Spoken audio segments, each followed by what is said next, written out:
Tim, this is just for you. Oh crap, we gotta hang on, give some more silence. Everybody give Tim a kiss. Roll the intro.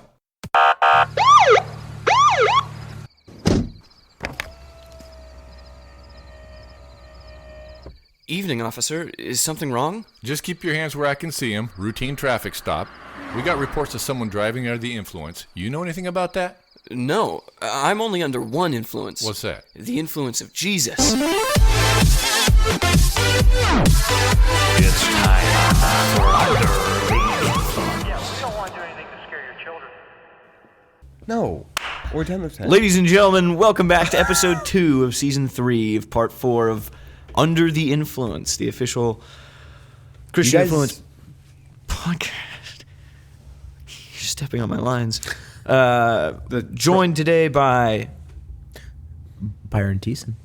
Jerry Crane. and Jude Crane. I forgot to take those off. Good thing Sporting Martha my Pecs, and also official Christian Influence merch. yeah. Whoop whoop. I'm also repping a company, little known. Oh. The ghosts didn't like that one.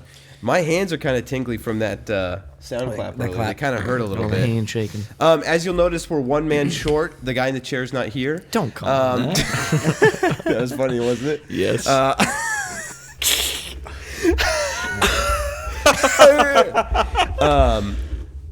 Levi's not here. No. Yeah. He's had a few problems with his hair lately. Yep. Hair. Yeah, and it's not been as voluminous as he would hope. So it'll probably be a slightly shorter episode today too, because the camera is low on battery. We can't get it to charge, and also we got some stuff going on later. But we're gonna probably cut it short. That's okay though. Doesn't mean it'll be any less of an episode. And the first episode of this season was longer than it should have been, so we'll just make up for that in this We're one. making up for it. We're making up for it. All of season 3 was actually planned to be one big episode. We had a series deal, but then we had to cut it up into pieces. Yeah, so. it was going to be like 30 hours. Yeah, but now there's a fan edit, like the Obi-Wan Kenobi movie, of all of our episodes as one continuous long. There's a fan episode. There's a makes a Obi-Wan popular Kenobi. fan edit in the community that I'm a member of. Wow. Yeah, Member of one? our fan club. Oh, wait. Okay. Got him. Yeah, we have a fan club. Wait, are you saying that somebody made like a one continuous episode version of the Obi-Wan show? Okay. Yeah. And of our show. Nerd. It's actually really cool. And of our show? And of our show. In the fan club. Of Under the Influence? Yeah. Wow. That's pretty cool. Yeah. Who did that? One of the members of the fan club. You're a liar. No, it's real. You liar. No. You liar. You liar. You liar. You liar. That's You my liar? best Alex Jones. You liar. You Jude, liar. Yeah. Do you have an en route with us? I mean, en route with Jude for us? It's been weeks. I should have asked you this before the podcast. You should have. Let me think. Let me think. No. I did have a lady say that I talk like Jason Bateman, though. That's cool. Yes. So, ego. High today. Real high. Real high. Yeah, my ego's not so high today. You sound like... Do you want to talk about it? No, not on the podcast. Oh, okay. No? No. Oh, man. Don't worry about it. This is video. I Yeah, can't do you stuff can't like just that. be like- can't do that. Sorry, you're gonna be noticing that we're getting used to some things with the video because We? isn't that funny? Stop saying that. Isn't that funny? Oh, but isn't that funny? Isn't that funny? No, we used to do this thing when we were just recording audio where I'd be like, "Hey, look at this funny thing," and try and make the other person like we would all do it to each other, try Yeah. and make each other laugh because you couldn't see it, but now you can. We're not used to that. No, I made mention last time of something that I would be like, next time, come back for this. Do you guys remember what it was? Yeah. What was it? I definitely don't remember. I'll be honest. I can't lie. I did do that, though, didn't Oh, I? my story about the painter we met down in Mexicali. Was that it? The painter? Oh, yeah. We met like no. a famous... I asked you what happened in Mexico. You gave us like a very short, or like, response. Yeah. And I asked if there was more, and you're like, no. Okay. But go Basically. I think I remembered mine. Basically. Basically. So, Witwicky. What? Witwicky. Sam Witwicky from Stanley Yelnats. from Transformers. Of course. Hey, same actor, Stanley Yelnats. Oh, I didn't even know that. I didn't know who Sam... Wow. He transcends. Sam Witwicky. Shia LaBeouf. Shia LaBeouf. Shia LaBeouf. Well, down in Mexicali. Basically, imagine one of those candles with the painting of like Jesus on it. mm-hmm. We can buy them at Walmart at like $2. Prayer candles, yeah. Prayer candles. That's right. All that art and stuff was basically made by like one guy in the 90s. And now it's everywhere. So he's like insanely rich. But He got rich. That's rough. Yeah. I mean, he lives down in Mexicali. He got rich off of people buying candles to pray to. I'm not going to, let me tell the story. Let's talk about the Lives down in morality. Mexicali. He's involved with the mission trip. Super cool guy. We weren't supposed to get to meet him. But on the last day, there was like, we didn't want to go to the beach, San Felipe, because there was some like wild activity going on in the other regions. So we wanted to stay where we were. But this guy was actually like, he was supposed to be out of the country on doing something, but he was at home. So he was like, you guys can just like tour my beautiful house. I got like a pool and everything. What? Yeah. And so we go over there, and he looks like, who's the guy that Burt Reynolds on SNL is playing? Or is that no, Tom Selleck? He looks like Tom Selleck, but gray hair instead of brown, and he's Mexican. But like Mexican Why Tom would you laugh Selleck. at that, That's Byron? so racist, Byron.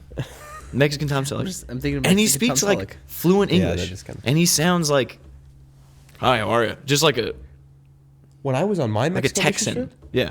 I met somebody that looked like Tom Selleck. Really? Was he a famous painter? No. So go ahead. He was Tom Selleck. Oh, wow.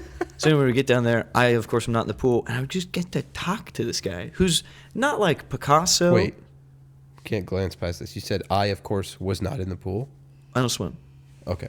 Just wanted to make sure that everybody knew about that. I can't swim. I try really hard. Jude can swim. very self-conscious I think about we it. probably talked about this on the Jerry podcast brought it up on a before. public platform. No, you've talked about it before because I think you talked about how you think I saved your life or whatever. Jerry literally saved my life in Las Vegas when I was 11, and he doesn't remember it. Like I was drowning, and I No. drowned. No. And I drowned I to death. remember it. And he pulled you me out of just the make pool, it sound and more. I threw up water. Stop. I do remember it. Okay? I vividly remember what you're talking about. However, it wasn't as significant. Now here, I'm honored that you think I saved your life. Because you saved it. Okay, I'll take it. But I could not get to the out of the middle of the pool. I could But not you get to the out of the probably middle of the would've. pool. I could not get.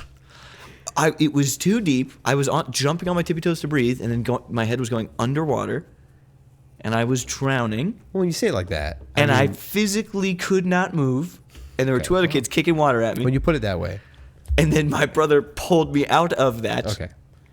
part where I could not move. Understand this. You were small though, and so the distance wasn't as great as you're thinking. Because I don't think I left the shore or whatever. If it's Not the half a shore, foot, the- but I can't do it, the distance doesn't matter. No, I couldn't do get- remember. You were fairly far out. I there. was.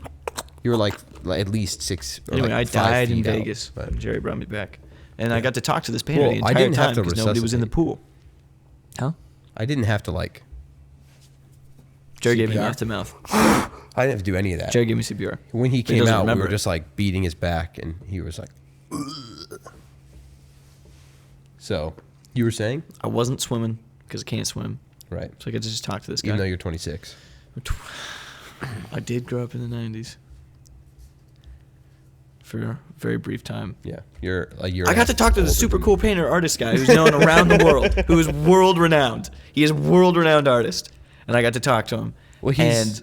Do people like know that he is this guy though, or He's unknown. his art is renowned then? His art is renowned. What So are you he's- if what not is that your called? art? Infamous, right? He's not famous. He's infamous. He's Is that- famous. Look at the camera. He's famous. I looked at the camera and said it.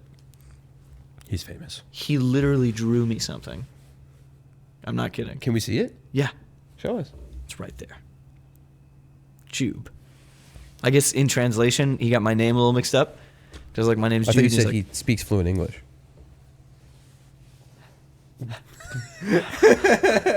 but he's also break it down. Mexican. He also speaks Spanish. Stories break it down. He also speaks Spanish But he spoke fluent English. and Spanish. He doesn't spell fluent English, though. Apparently not. I can spell fluent English. Can you spell fluent Spanish? Fluent. Can you spell fluent Spanish? Spanish. Fluent Spanish. Guess this guy. Can't prove it. Well, this guy could speak it too. Mm. So that probably But he- crossed a wire Mm. in the translating. And he was old. Yeah, he was old. That's pretty cool. Yeah, and he made that for me. That's so cool. Well, should we pray to it? No, just kidding. Well, I obviously- guess that's our golden cow. Just kidding. That would be Obviously. really untasteful as a set prop, like a small ceramic golden cow. It'd be kind of funny. But it would be kind of funny. But we wouldn't do that. I mean, Oh, in Bible study? We're Wait. going through. oh crap! Oh no, dude! We got to come up with a name for this guy. I think Bison? that's stupid. That's like saying, "Hey, look at this dog. His name is Wolf." That's kind of cool. It's a pretty cool name. Yeah. That's a cool dog. Tobuscus. Whoa. That's kind of good. Throwback. Tobuscus is a good one.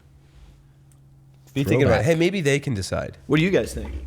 Yeah, we'll take names. If none of them are good, we'll go with. He's the asking the bestest. ghosts. Oh, Wow. what did they say? Mostly crying and Wow. screaming. So That's dark. we're gonna Dark. That's rough. the bad lamp.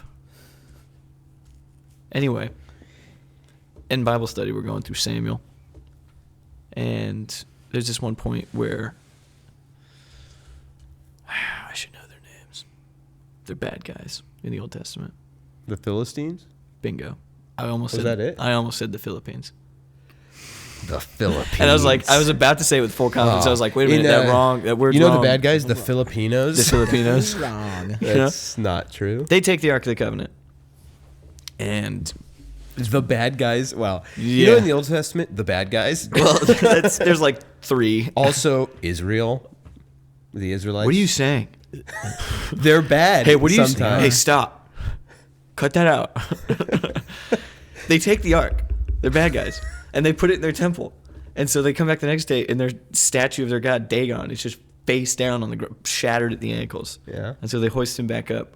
And then they come in the next day, and same thing, but now his hands are shattered and his neck is shattered. So that was pretty cool. And then, so they put it back up, and they take him out. And they're like, we got to give this back. The whole, like, nation of people start just getting, like, cancer. Massive tumors. Like, just... And so eventually they keep getting all these terrible curses, but a ton of them are just like giant tumors forming on people's faces and bodies. And so they strap the ark to 2 sturdy bulls and slap it, and they just head straight back to Israel. But then they fill also the cart loaded with golden stuff made to represent all the curses they went through. So there's golden tumors, giant golden sculpted tumors. They're sculpted to look like tumors because they're like Tumors. Yeah, because they're like, the punishment you gave us, we return to you with pride, and please leave us alone. Oh, they're like, surely their God is doing this to us.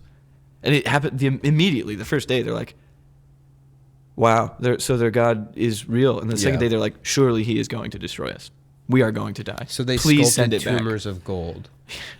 Take anything. Just please go. You'd think they'd just be like, here's gold, but they're like, we want to make We it took look the disgusting. time to make it look like tumors. I don't remember this story. Neither do I. But then I read ahead and I was like, there's do? just a verse that's just like, and X golden tumors. Yeah, they take the tumors and don't they melt them down for the tabernacle or for offering? Let's find out. They melt down something, and I think they make the tumors. They sculpt no, tumors. After Israelite gets it back. Oh, After yes, they, yes, yes. they I'm take sure they take yeah, the 'cause tumors and they melt them down. I'm sure some of they. them. I didn't get that melted it far. down. I don't. We're I not doubt there they yet. mounted Don't spoil it, golden Byron. tumors Sorry. on their wall. I'm sure they melted it down. They're like, no, we're gonna leave it looking like this. Day 2. Is it 1st or 2nd Samuel? It's 1 Samuel. It's like, What surely chapter? we will die. What I chapter? don't know. I'm going to have to poke around there. Let me see. Okay, you do the poking. I'll do the poking. Is it pretty late into the book? No, I'm probably right there. I almost said 6. Is it 6? It's probably 6. Oh, yeah. If you send away The the ark, Philistines return the ark. do not send it empty. By all means, return him with a guilt offering, because they're guilty. What is the guilt offering that we should send to him? 5 golden tumors and 5 golden mice. Well, it says the Philistine leaders. Wait, the Philistine leaders number 5. Whoa. Verse 5? No, it says they replied. The Philistine leaders number 5. I think your It seems like an error. app is doing So something send silly. 5 gold sores and 5 gold mice, for it Mice is the is same tumors. plague that has afflicted both you and your leaders. You should make images of the sores and images of the mice that are destroying the land. You should honor the God of Israel. Perhaps he will release his grip on you, your gods, and your land. Why harden your hearts like the Egyptians and Pharaoh did? When God treated them harshly, didn't the Egyptians send the Israelites on their way? So now go and make a new cart. Get 2 cows that have calves and that have never had a yoke placed on them. Harness the cows to the cart and take their calves from them back to their stalls. Then take the ark of the Lord and place it on the cart and put in a chest beside it the gold objects that you're sending to him as a guilt offering. You should then send it on its way. But keep an eye on it. If it should go up by the way of its own border to Beth Shemesh, then he has brought this great calamity on us. But if that is not the case, It is then we will coincidence. know that it was not his hand that struck us. Rather, it just happened to us by accident. Whoops. It's like, I'm pretty sure it's going to go to Beth Shemesh. Yeah, Beth Shemesh. Beth Shemesh. I knew a friend named, I had a friend named Shemesh. Did you really? Okay. No, that painter story was not real. Just if anyone that went on the trip, didn't Well, yeah, I was get gonna it. say, so did you actually meet this painter This guy doesn't exist. I made him up a dial. Yeah, I figured. But At first, I he drew me forgot- that. He painted me that. Well, you just said it wasn't true. So where'd that actually come from? Golden tumors. What a crazy. No, what that actually is What when it we were is. testing the new camera, we took a picture with it, and that was the picture we took of Jude. Yeah. Why is my name on it? When you take photos, my name pops up. No, we above wrote me. that on afterward, you crazy person. Oh yeah, it's just so real looking, Yeah. like my flesh. Someday when the podcast is over, but of course was massively popular, we'll have to auction that off. Yeah, No, it'll sit on for my cancer mantle. research. Because plenty of. Yeah. Why is that funny to you, I don't know. I- I thought you were making a comment terrible because of thing. the way he looks. Jerry? Have some tact. So, Byron, you said you had something you wanted to talk about. I actually do. There's a transition for you. It's a hard transition right Yeah. there. Okay. Are they Some are easy? hard. Huh? Huh? So I need your guys' help. And your help too. So you have to go to Discord and message us. So here's my dilemma that I have to come up with. At my work, we're trying to create a group bonding atmosphere. And so what we're trying to am trying to do with help of a couple other people is create the Olympics inside of a building. Like the actual Olympics? To the best we can. I need some ideas for games because I need to create like 18 games. That's a lot. Are you guys going to go in on a day off to do this? Or just like tell people, sorry, so- we're not going to be physically therapying PT you? today. Here is how it's going to work. Every week, you'll get 2 games that you have to compete in. You have to compete in your games, and they have to be judged by an assistant, an aide. That's what I am. And so the PT will say, okay, here's your 2 events. Everyone's doing it across all the clinics. There's 5 clinics. There's like 20 therapists. They all compete to do this same Oh, activity. you don't get to compete? I don't. I get to be a ref, which is kind of boring. Do you get to wear a toga, carry a torch? Absolutely. He does that on Fridays already. Toga Fridays. But they compete in their Torch. games Toga by Torch Wednesday. Friday. And then after Wednesday, we take the 5 top people and they get to do it again to see who gets first, second, third, fourth, and fifth. And then everyone else is trickled down from there. And then Trickle at down the on economics. end of the week, so that's done by Friday. And then the next week, we do 2 new games and so on and so forth. Okay. But they get put in as first, second, and third. And then all of our clinics are competing. But then all the therapists are competing inside of the clinics. So when do you have to have this decided? Next month. Oh, okay. So, I have- this I have will some time. probably air in I time. definitely have time. So by the time you're Hopefully. seeing this, I have to have this. The games are starting in June. June 1st is when the games are supposed to start. I have to send out information a week to 2 weeks before that. Okay. So. So we aren't entirely certain when this episode will air, but they'll probably have, if they want to chime in on this, there'll still probably be like 2 weeks before. Absolutely. Okay, so you need games. I gave it good times. So, games that we have done in the past, and you have to consider that we have a room that has a little bit of weights, but not really weights for everything. We have these things called Thera loops. They're like TheraBand, but they're in a complete loop. And so what they've done in the past is archery. So you would take it and you would shoot it against the wall, and then a referee, an aide, is standing there, and they're like, okay, they shoot, and then they measure the distance between the target and then where they hit. I have one. So that's archery. But go ahead. You said you guys have a little pool where you do like therapy sometimes for people, right? You go ahead, yeah. Obviously, you can swim in it. Why don't you do a breath holding competition? That's what I was going to say. So it's big enough, I'm sure, for you to go underneath the water, right? See who can hold their breath longest. So the problem I face with that. Not all the places have one. Not all the places have it. So three of our 5 clinics have that. So 2 of the clinics don't. They can use the sink. They could use the sink. That is just like okay, drowning. He's not. No, moving. It's drowning just as much as the people in the pool would be drowning. That would be so funny though if you're like, "Are you serious? The other ones have a pool. We don't have one." And the guy, they're like, "Well, there's a note here that says it says right here. Okay, if you're one of the clinics that doesn't have a pool, use the sink." You put a straw in your mouth, 2 in your nose. No, and you fill it with water. Hold your breath. Yeah. And then because then if it goes, they'll know that they were. That you're dead. He's out. He's out. So no, he loses. So these events have to be kind of measurable. So years past, they did this once, and they had dad joke competition, and there's no way to judge a dad joke.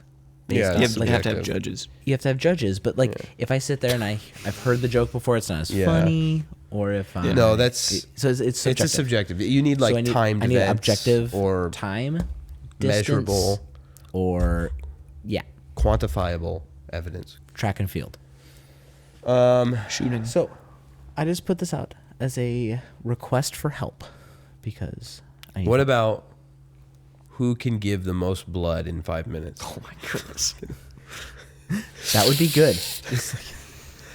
Okay, everybody. Hope no one has AIDS today. All right, Byron, no competing. Aid. You got it. All right. Well, then let's think about it and see if we can come up with something for next week. I'll put it out for next week. Something for today. I don't know. I've already presented an idea, and it's great. Cornhole. Okay. We've got the holes. We do have a cornhole board. You do. And we would get free advertising from my dad's catering company if you used that. That food guy's provided the cornhole. Yeah, for everybody. Yes. We'll ship it around. Well, you said you have weights. Why don't you go out? If you have enough room outside, you could throw the weights so far. That's what I was kind of thinking, kind of like. But that could be dangerous. So events I have thought of. Do you have a kettlebell? Most clinics have kettlebells. Yes. Because you could do the kettlebell toss thing. They asked the actual track and field coach to do this. That's kind of cool, actually. No, they didn't ask me. I just said, I think this is cool because we did. I heard about it 2 years ago, but I never got to do it. Yeah. And I'm like, let's bring it back. So we have 5 clinics, and we got bought out by a corporation. Yeah. Which is okay. And we're trying to build unity within our 5 buildings and trying to bring them all together. But also, what's better than competing and beating each other up? Well, beating each other up. Arm wrestling. Ooh, that's good. Okay. Big fan. Should have thought of that one. Big fan. Yeah, arm wrestling competition. Huh? Let's see. A Pilates competition. Flexibility? What? Limbo. Limbo's a good one. Limbo's actually pretty good. Who can go the lowest?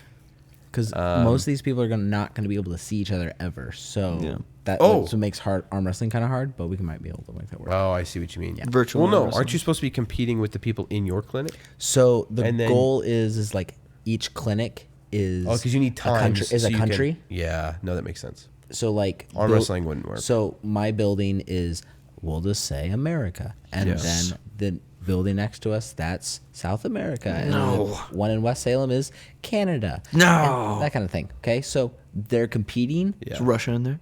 but they're also competing with themselves and trying to do that. I wasn't going to go that political, but okay. Get them out of there. If Russia's in there, you just got to be careful that they're not Commies. using. Steroids. Gosh, those Russians grind my gears. Sorry, I'm just an old-fashioned patriot. Sorry, I'm just an old-fashioned patriot. The way you said it was like not old-fashioned. You said, I'm an old-fashioned patriot. Old-fashioned patriot. Can you stop messing up the rug, dude? The rug continuously gets like shoved up. Really? Doesn't for me. Oh, wait. It does. You just don't see it. They can't see that. I know. You can't see me. So, John I Cena. do think that arm wrestling would have been cool, but I don't think you could do that. I don't know if All it right, is. let's think about this and then come back. Think about some ideas. Yeah. I would greatly appreciate I had any one. help. I had another one because this one is quantifiable. You work, obviously it's PT clinic. So do you guys have those things for box jumping that like click together? We have boxes, yes. Well, I've seen the boxes. ones where they're like a set amount each one. You can go up like a certain height. But if you had something like that, you could do box jump competition, see who can go the highest. If all of them have the same sort of thing, Yeah, I think we could probably make that work. We would probably have to use. you could start with like 3 or something, Yeah. but depending on how big they are. But if all the clinics had the same one, then you could see like, okay, one of our guys jumped 10. That'd be cool. Yeah. But it could be kind of dangerous. You have to be careful with that. Because like we could also do a modification of that is like a standing long jump Yeah. to see how far we could just jump over There space. you go. Also, Or like a vertical test. easy push-up competition. Push. Yep. Easy sit-up competition, pull-up competition. All those, boom, easy. Those are quantifiable.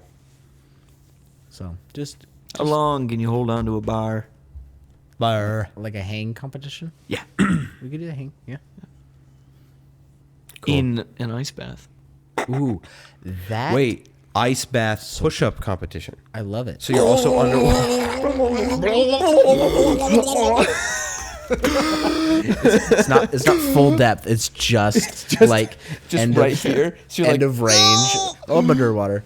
I'm underwater. Yeah, that would be terrible. That'd be miserable.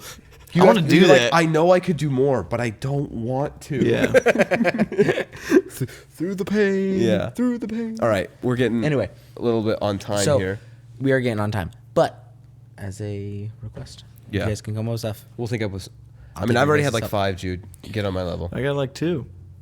That's true. All right, let's move on here a little bit. I have a video I want to show you guys, so I'm gonna have to. Let's have a video. let's move on here a little bit. Yes, I have a I video have a video I want to show you guys. I have a video. I forgot I can move that. All right. So hopefully our editor in chief can put the video up on the screen for you guys to watch. You're gonna be able to hear it on the recording, but I have it set really low. That way, if he does put it in later, he can make it louder. And it won't drown anybody out. But this is a video. I can never say. I don't know if I'm saying his name wrong, but Vodi Bakum, I think, is his name. I think this guy's a great preacher. Matt has showed me some of his stuff in the past. We've talked about him a lot, but just watch. Jude, can you see the screen? Mm-hmm. Okay. Ready? Mm-hmm. Before I start the sermon, listen to me carefully. I love wife beaters. I have friends who beat their wives, okay? So don't hear me today bashing wife beaters just because I'm preaching from the tip. Now, you hear that and you go, huh? That's how every sermon on homosexuality, well, not everyone, because I got some on the internet too, but that's how a large percentage of sermons on homosexuality start.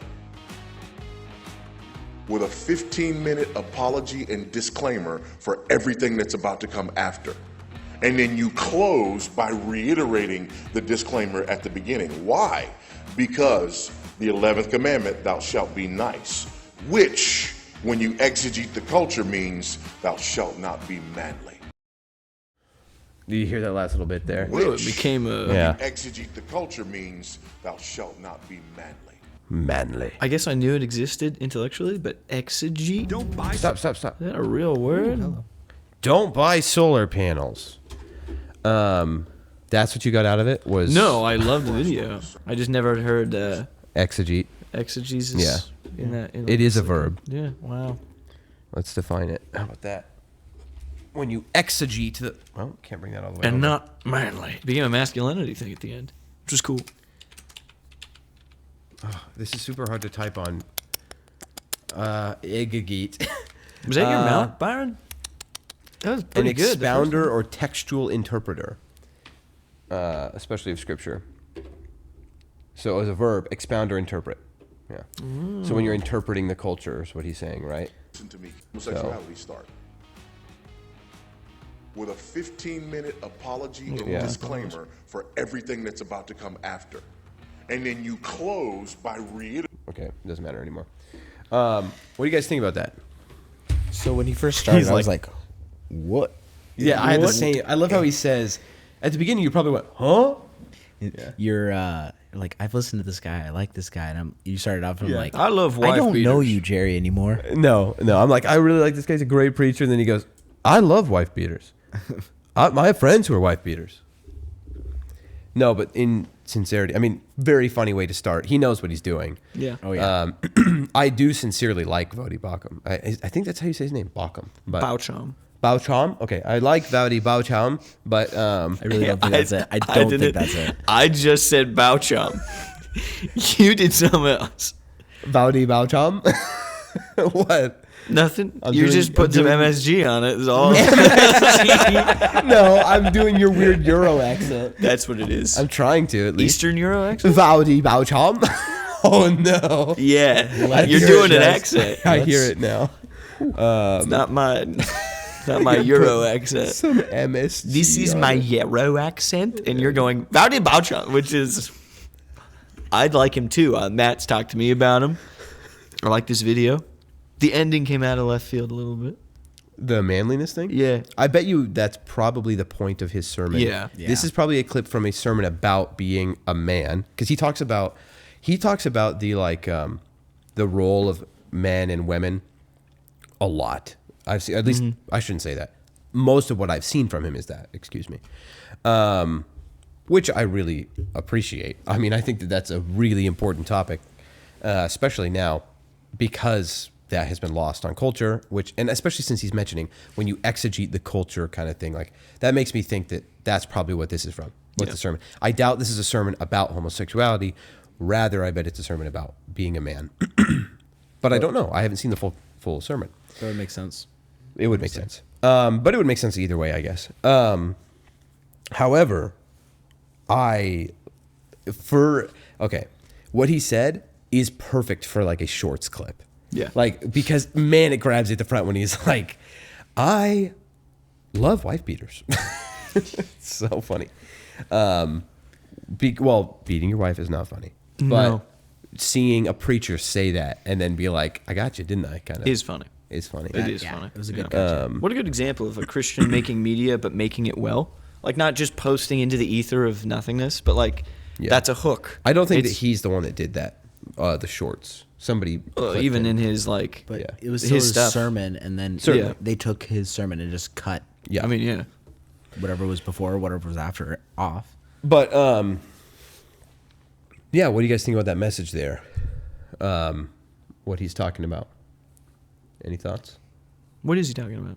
So he's saying, and this is something I guess like I've certainly noticed kind of in the background, but I've never really thought to like comment on, but it's really true about the in Christian circles, especially like from the pulpit, people will say things about homosexuality, which is like a really charged topic right now, right? Because politically, culturally, it's in our faces. And also there is this thing politically, which is like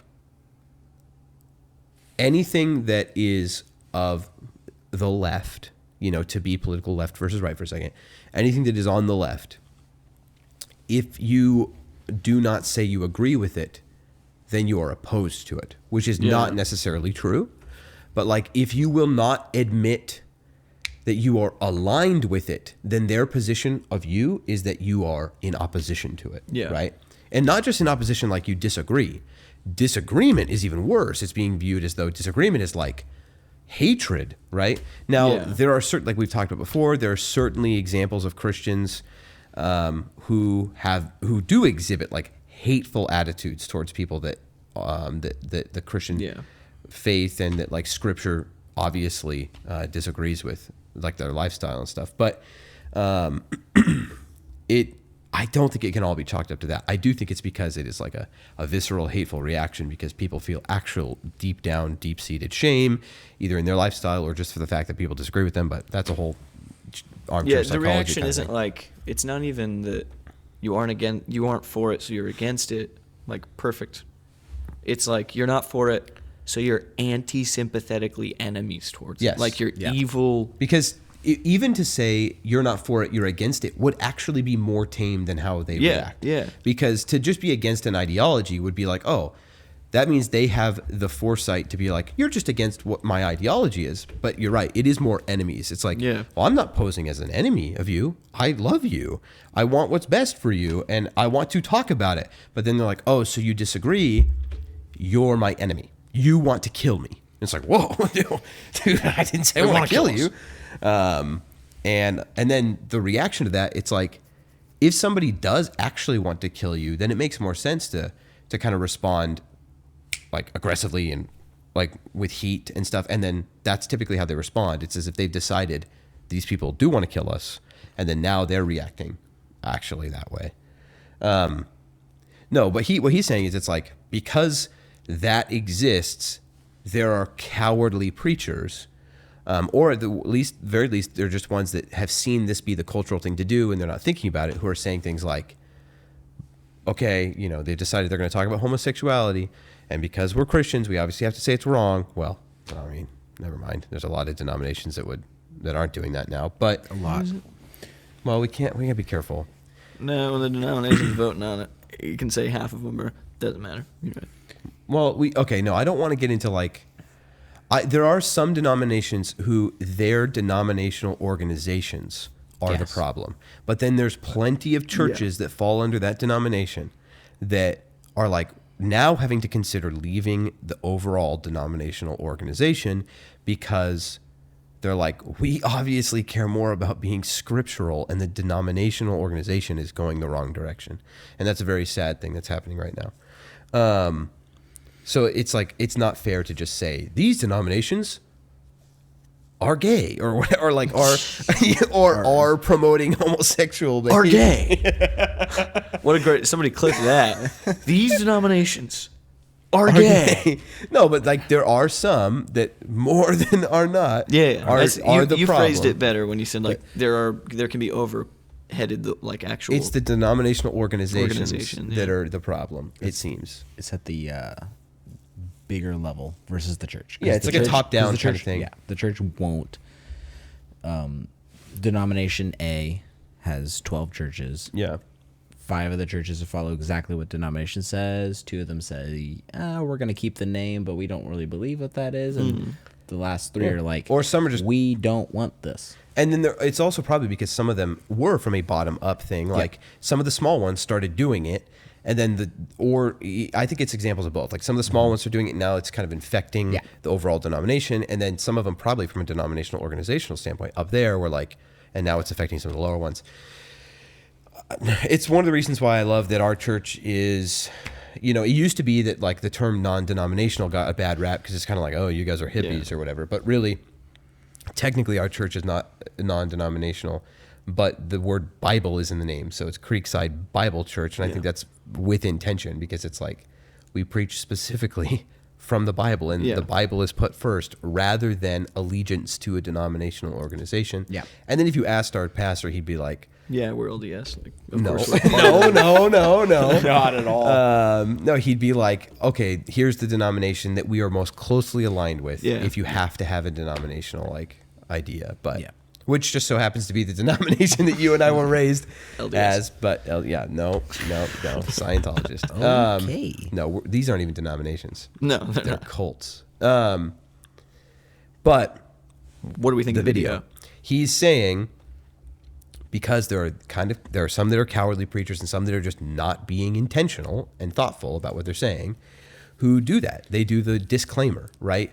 Which if you give a disclaimer like that, this might be a bit emphatic, but I think it kind of discounts everything you're going to say.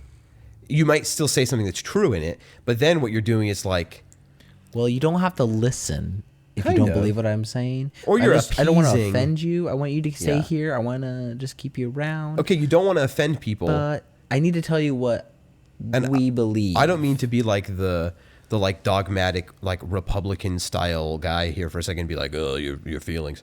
But like, I don't like to offend people either. And I'm not going to just sit here and go like, sometimes you have to offend people. But I think the better way of saying that whole mentality, because this is the better way of doing it, is sometimes you just still have to be truthful, right? And if you don't go out of your way to hurt people's feelings, you don't go out of your way to hurt people maliciously. Well, I mean, I'm not saying anything profound here because we know this to be true. It's like, but be kind, sure, but don't sacrifice the truth just for the sake of people's feelings. And also, the people whose feelings might be hurt happen to be people maybe who the truth applies to the most. And those are the people that need to hear it the most. So, no, I like what he's saying here. And I think it applies actually to a lot of other situations, not just homosexuality. But he's certainly right in using that as an example because that's probably the most prevalent right now. Jerry, do you find yourself prefacing things in conversation? That's a great question. That's kind of where I was hoping this conversation would go. Because I just before you even start, like I know that sometimes I do 100%. because I'm also not required to, but if I don't, I won't be able to communicate with anyone, like in my patient category or in my work category or stuff like that. You're in a work environment too that's different than I am, that where you probably feel like you have to do that more. I've been more thoughtful in that way now, being like, am I prefacing this because I'm afraid that my faith is going to lose me like a friend or something?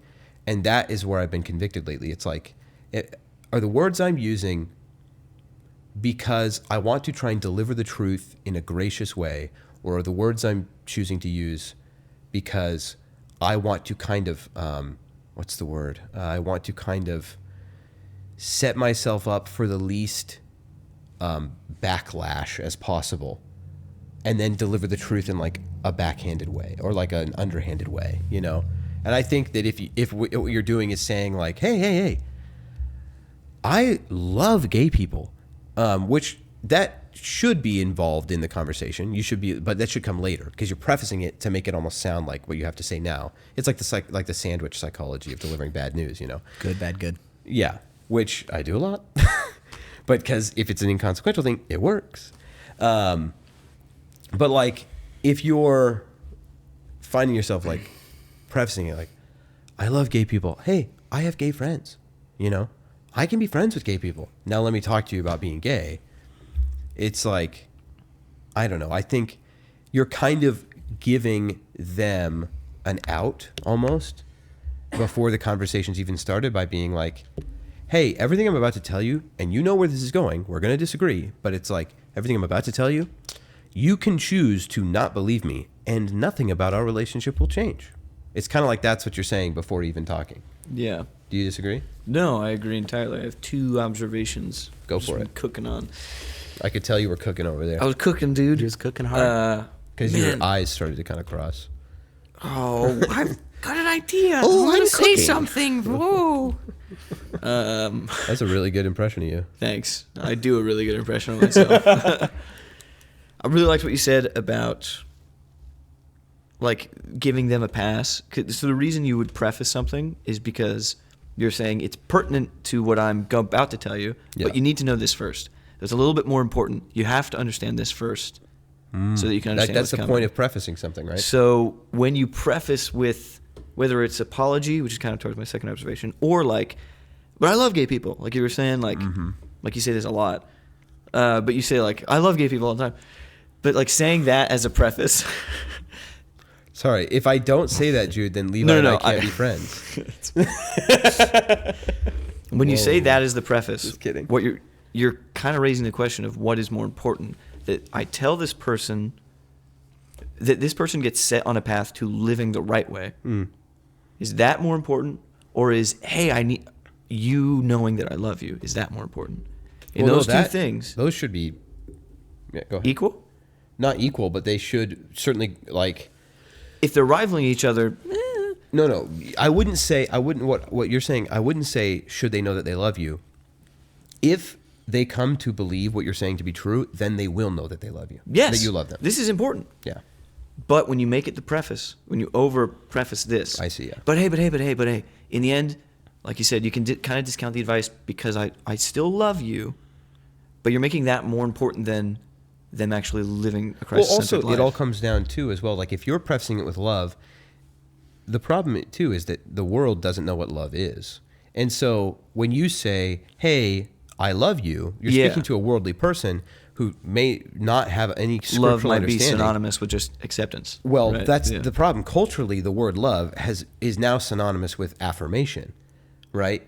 And that's why they say, like, Christians are supposed to be loving, but they don't love people. It's like, because, no, you don't know what love is. Yeah. To you, your family disowned you. Well, sometimes that does happen. I shouldn't. But your family, no, I shouldn't do that. Sometimes it does happen. But, they take it to mean that just because their family isn't affirming their lifestyle. When in actuality, it's like, as a believer, there are clear things that we are not supposed to take part in. We're supposed to be in the world, but not of the world, right? Yeah. And so there are things we do have to take a stance against. But also, if you are not claiming to be a believer, I'm not going to hold you to that standard, but I still will tell you whether things are right or wrong. Because of the way I'm choosing to live my life. And I will still tell you what truth is because you should know. And why am I doing that? Because I love you. Well, love, is just not what they think it is. So when you do preface it with that, it also, you're right in what you're saying, but also, they are hearing the word love and hearing something different in the vast majority of cases. Yeah. You know? Sorry. Your second point. I didn't mean to cut you off. No, that was good. Second point is just the lens in which I view conversation. You know the political compass? It's like left, right, authoritarian, libertarian. Yeah. Jude, conversation is 100% more authoritarian. I'm a light switch. I'm either full libertarian or full authoritarian. Either we have a theocracy and we follow all the rules to a T, or it's full libertarian. Yeah. So it's full libertarian then. No, but conversation is more dynamic than the two-dimensional political compass. So imagine a three-dimensional one. But the way I just look at conversation is one of the axes is like being critical or being apologetic, and then one is being complimentary or being also critical. But wherever you want to get in conversation, there's a perfect way to navigate along this compass. Yeah. By you can graph it out mathematically. Anyway, the LGBT community looks at Christianity as just kind of not understanding, not being as enlightened, because it's a scientific idea, right? It's very humanitarian. Yeah. And so we just don't understand. Well, when you preface things too much, you go too far down the authority peg in the negative direction. So you give them authority in the conversation to kind of just walk over you. No, it's like starting your argument out with a straw man or something that's just like, well, you made this your foundation. The foundation of your opening statement was this super sniveling, but please don't be upset. That's kind of what I mean by giving them an out. Yeah. Right? So then in the conversation, they hold this position of intellectual. I'm super sorry. But then they're like, yeah, I must be more enlightened because this person is so apologetic about the way they speak to me. We shouldn't be worrying from a conversation perspective, especially as Christians, who's of the higher position. But if you're looking at it, giving them that. If you're looking at conversation as a means to proselytize to this person, give them the information they need inevitably to get their life on the right track. A conversation is something where you can walk out and it could have gone better, right? Oh, yeah. And you want it to go as well as it can. So you're trying, that's the goal. I think anytime you genuinely try to reach someone and influence them, I think the Holy Spirit works through you regardless in some way. But obviously it could be better. Like we talked about on, I think, the finale of last season, even when we are ineffective in our attempts to do good, or by trying to do something good, we end up kind of doing something wrong, that advertisement thing. We can also take hope in knowing a seed was just planted. Well, there's that, but also God is so much greater than all of it. Yeah. And we'll still use those things for good. I think one of us in that episode had said, well, if it wasn't true that God would still use attempts that aren't 100% correct, then nothing good would ever happen. Yeah. Because like Nothing we every do. single one of us is human, and every time we try and do something for God, we're never going to be 100% perfect. And so then if God didn't use those, then nothing good that we try to do would ever be good, you know? And even better than that, God uses all things, right? And so it's like, even when horrible tragedy happens, God can still use it for good, and often does, right? And I was just talking to somebody about this recently, like the prime example of that is Christ's death, right? Like we just read the book, The 50 Reasons Jesus Came to Die by John Piper. Book's really good. It says like one of the reasons he came to die is to show us this thing that we know because of what Scripture says in other areas, but like God can use terrible tragedy for good, right? Well, how do we know that? Well, obviously, God's given us an example of the most tragic suffering. There's no greater suffering in the history of the world than Christ's death. And if he can use that for good, and what good did he use it for? Our salvation. Well, then he can use anything, right? And so I just love that. I've never thought of the crucifixion in that way. I mean, there's a lot of things about it that are true. I've never thought about it in that way, how it is the paramount example of tragedy because it has to be, right? Because he is truly innocent. And despite his true innocence, he suffered betrayal, like intellectual betrayal, and then physical betrayal, and then immense physical pain and spiritual pain, all the while not only having been innocent of the crimes they're accusing him of, but also innocent in totality, right? Yeah. Innocent as a person. Because somebody could die innocently, like for us in general, like as one of us, you could be innocent of what you're being killed for, but you still aren't innocent because no one is. But Jesus, innocent, entirely innocent, and also innocent of what they're accusing him of, and killed despite it, and then choosing to still go through with it because also unlimited power, right? Also, well, like he could, like they say, like when he's being tempted, the 40 days in the desert, right? This cliff, surely the angels will get you. He's like, turn this rock into bread. That's true, but never. I mean, Matt was just talking about this, but never performs a miracle for his own personal gain, right? So, like unlimited power, didn't have to do it, but had to do it. Yeah, super cool. That wasn't necessarily what we were talking about, but that was just to say, and this is something I had been taught to me recently, was like, that is why the crucifixion, paramount example of God using tragedy. So then there's no tragedy we can experience that we can't with absolute certainty say, God can still use this. Yeah. Yeah. And then also 1 Peter 4:12, through our suffering, we are connected to his suffering on the cross. Boom. Boom. Mic drop. But that's not what we were talking about. We were talking about Vodi Bakum liking wife beaters. Should we still love people who are wife beaters? It's not a salvation issue. So I'll withhold my answer. Oh, you mean like beating your wife is not a salvation issue? No, geez. No, I was saying loving him or not. That was the question. How did you get... I didn't just jump the fence and go, beating your wife is not a salvation issue. I thought you just jumped that fence. We did too. We did too. Wait a second. We do have to wrap up, but yes, we should love our enemies. Yes, we ought to love our enemies. And, and pray for those who persecute you. Yeah. But obviously, I think that what he's saying in that example, to be hyperbolic, is that don't admit defeat before telling people the truth, essentially. Like, don't give them an out to be like, but you're still okay and right. and then try and tell them otherwise, because then they're going to go, well, you said I was right, or, essentially. So Don't give up before you even try. yeah. And also, because to tie it into what he kind of says at the end, and like to be a man, be like firm on issues, right? What the Bible says is true is true. Yeah. So don't bend on that. I think it's Like harder Christians- to remember just in like those terms, because it is hard in conversations in any area, but especially one that's this important, the most important, to like really be firm on it.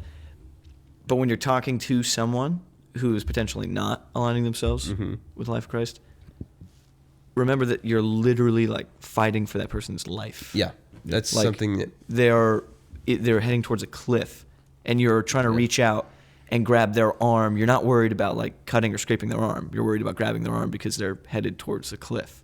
So don't be so gentle that you slip, and let the arm. Oh, that's a good point. Like, you want to have a tight grip. Yeah, but at the yeah. same time, also, there's another side to that, You which gotta is break ribs for CPR. God is in control. And if, like, God is the one that has to reach their heart, right? Yeah. Not us. And we do also have to be willing to know that some people are too far gone. Now, we should try, but some people are going to not get saved.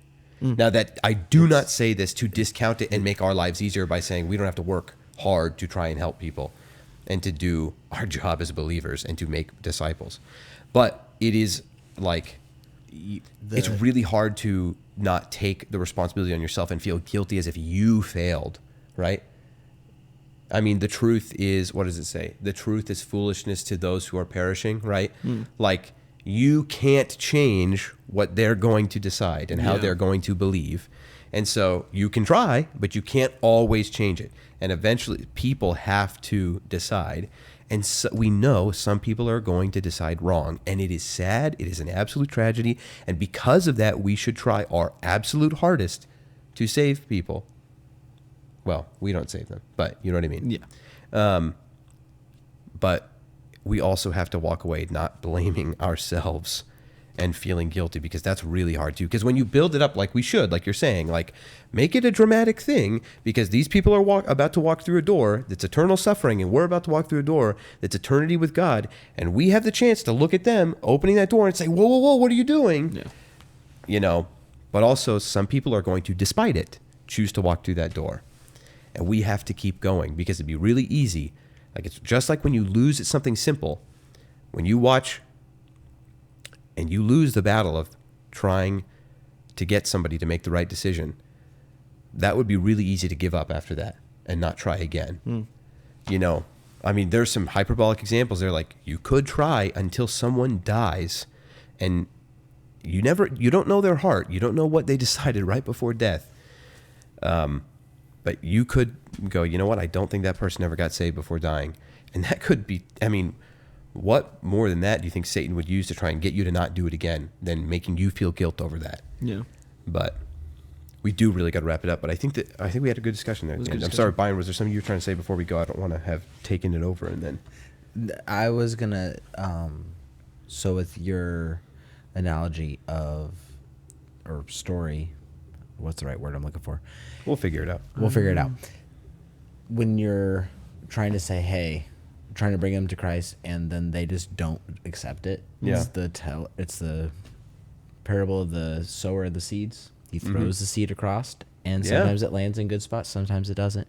And in my mind, every time we tell someone of the good word, or tell someone of the Lord and stuff like that, and you're trying to reach them, and you have that mess up, you have that failure of something, you're just out there tilling the field. You're grabbing the boulder and you're pulling it away. You're grabbing a boulder, you're pulling it away, and you're throwing seed. Maybe there's still rocks there. It's not going to go. Or maybe there's still weeds and they're not going to grow. You never know. But more times that you do it, the more times you're moving a boulder. More times you're tilling the ground. More times you're pulling weeds. And every time it gets a little bit better, and that soil becomes more rich. Yep. If they're in their life, if Satan's in their life and their demons in them are just putting more boulders in, and they're never going to turn their heart towards you, you'll never remove all the boulders, but every time you do, you're removing something and you're getting that soil better and easier to plant. So I go and talk to someone, they don't turn around. You talk to that same person, they don't turn around. Jude talks to that person, they don't turn around. But all of a sudden, the man behind the chair, he talks to them. And because we pulled 3 boulders and we pulled all these weeds, the man behind the chair was able to... It would be the guy in the chair, you're right. Of course it would. Yes. But it's a group effort of trying to remove and make the soil plantable and then cast the seeds. And then our jobs as disciple makers, is to go and then nurture the plant, to water the plant, to put fertilizer on it, to help it grow. And me as a Christian, I use you as a soil planter or a soil renewer or a waterer. And everyone, we work together as the church. All helps in this great scheme of gardening in our lives to build Christ. But that's what I see. Even though you fail, even though you don't make the right choice or you don't say the right words, or as I'm doing right now, stumbling over words, and you can't think of what you're supposed to say, you're still tilling the soil and getting it ready for planting, getting it ready for harvest. Yeah, I think that's a great, like you're saying, that's a great example of how God uses our imperfect attempts at doing what's right to still accomplish good. Yeah. That's what I was thinking. Anyway. No, I like it. All right, let's wrap this up. Thank you guys for watching. Thank you. Hopefully the camera's still recording. Thank you for listening. Don't give up. Keep doing what's right and keep doing it well. We love you very much. See you next time. Hang loose. Roll that outro. I end the program by saying, you've made this day a special day by just your being you. There's no person in the whole world like you, and I like you just the way you are.